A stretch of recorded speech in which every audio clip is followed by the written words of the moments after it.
Hello, everyone. I hope you're doing well today.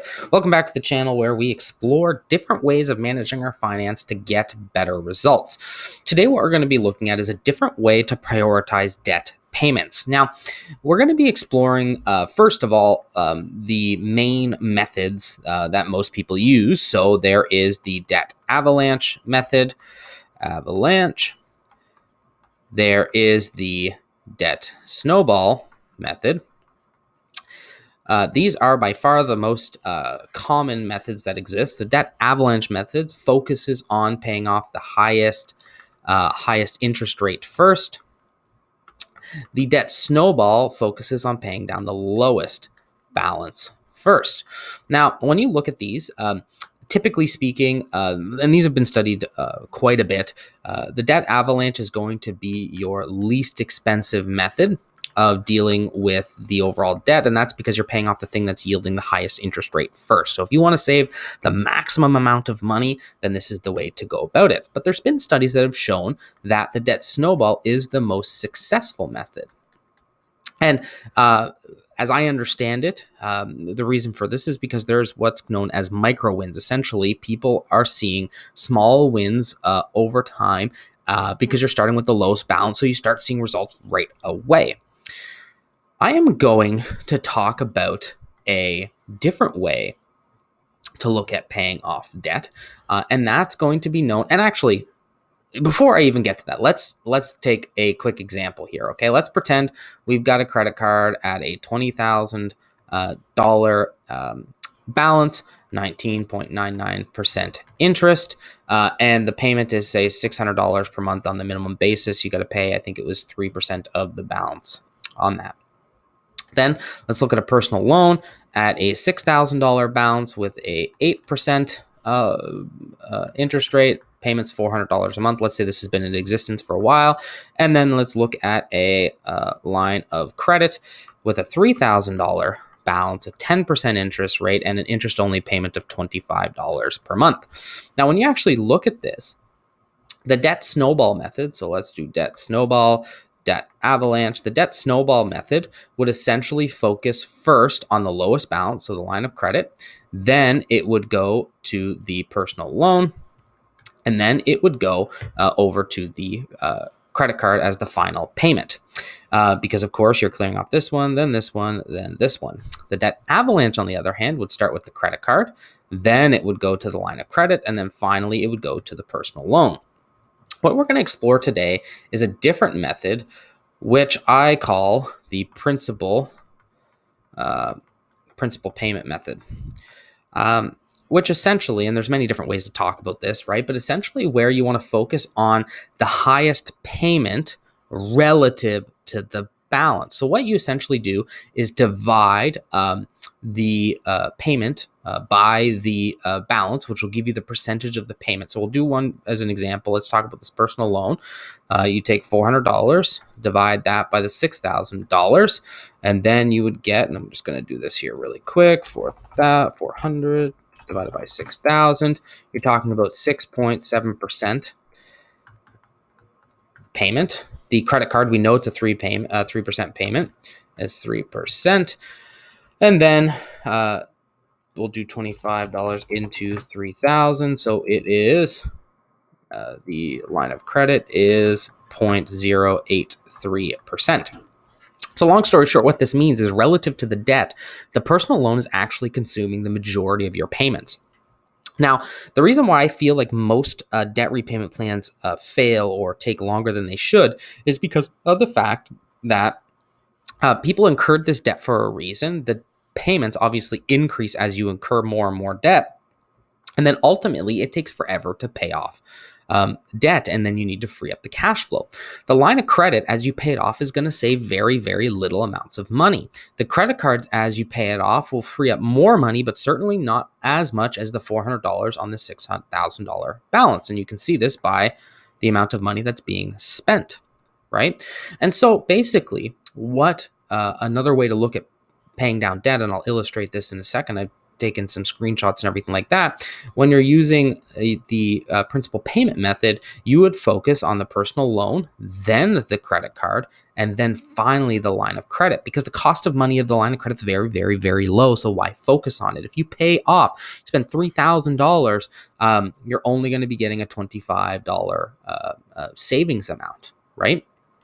So let's look at this in practice. So let's first look at the debt avalanche approach. Okay. And by the way, I'm assuming that there is an extra $500 per month that can be used to pay down this debt. Now, whatever this number is, these numbers will still stand true. They just might change a little bit, right? And so, okay, so you've got the $600 payment. Number one now is the credit card. It will take you a tremendous amount of time, 15 months, before you free up any additional cash flow, at least compared to what you were paying relative to the $500 a month mark. And at the 15th month mark, finally that loan is paid off. And so now you're jumping up to the $1,500 a month, which, just so you know, this here is the $600 credit card payment plus the $500 extra cash flow. Then here, once this is paid off, the $1,500 is now plus the $400, which is the $1,500. I hope that makes sense. Okay. And then finally, the line of credit ends up getting paid off in the 23rd month. Okay.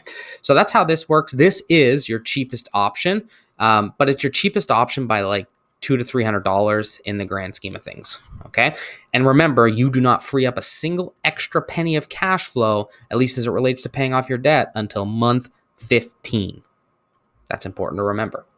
So, now let's look at your debt snowball method. The debt snowball method, again, starts with the lowest balance of the line of credit. Then it goes to the personal loan and then the credit card. And actually, I'll do that's fine. Then the credit card. Well, in this instance, you pay off this debt 6 months. You've only freed up $25 per month, right? And so now that means that you're going to be putting $9.25, and until you free up an additional, any real amounts of money, it is now month 10.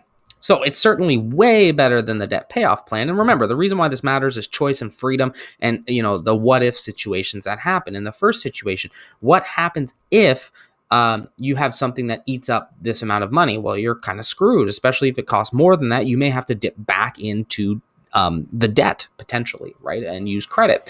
Whereas in this mechanism, as of month 10, you now have an additional $400, $425 a month saved. Okay. But here's the way that the principal payment method works. Okay. So now the personal loan, then we're looking at the credit card, then finally the line of credit. You will notice that in month basically 7, you have now freed up the extra $400 per month that you were paying on that personal loan, which means that you don't have an extra $500 per month. You now have an extra $900 immediately. When you compare that to the 10th month, or worse off, the 15th month, this provides you significant amount of choices. Now, when you talk about the cost difference, these pictures are messing everything up here. When you look at the cost difference of this, the debt snowball is your most expensive. The principal payment is in between the debt avalanche and the debt snowball. It might cost you an extra $100 per month, not per month, but in the entire payment plan period, to do this and free up an extra $400 sooner rather than later. I would personally spend $100 to have an extra $400 per month sooner every day, all day. So I hope this makes sense. This is just simply a different way of looking to pay off debts. Now, these ones aren't as extreme because obviously these numbers are closer together. But for some people, for example, they may have a line of credit at $40,000, let's say, that has a very low interest rate, say a 6% interest rate, and then a car loan that maybe only has, $8,000 to $9,000 left on it at 0%. With a car payment that's like $1,000 per month, let's say it's a truck, right? Well, a lot of people would focus on this before they'd focus on this because of the fact that this has a higher interest rate. Now, I realize that some people would say, well, yes, but focusing on this saves the most amount of money. But what happens if, when you're paying this off, things go bad, right? Then you won't have that money. Or at least you won't have the money and you'll have to rely on credit. Whereas if you pay off this and focus on this first, you'll have an extra $1,000 a month. Hope this makes sense. It is an in-between option of the debt snowball and the debt avalanche that will allow you a little bit more flexibility for a very, very minor cost. So I hope that makes sense. Enjoy your day. If you wildly disagree with me, please put it in the comments below. I like discussing this. If you agree with me, think it's a good idea, let me know. And yeah, we'll go from there. Cheers. Bye.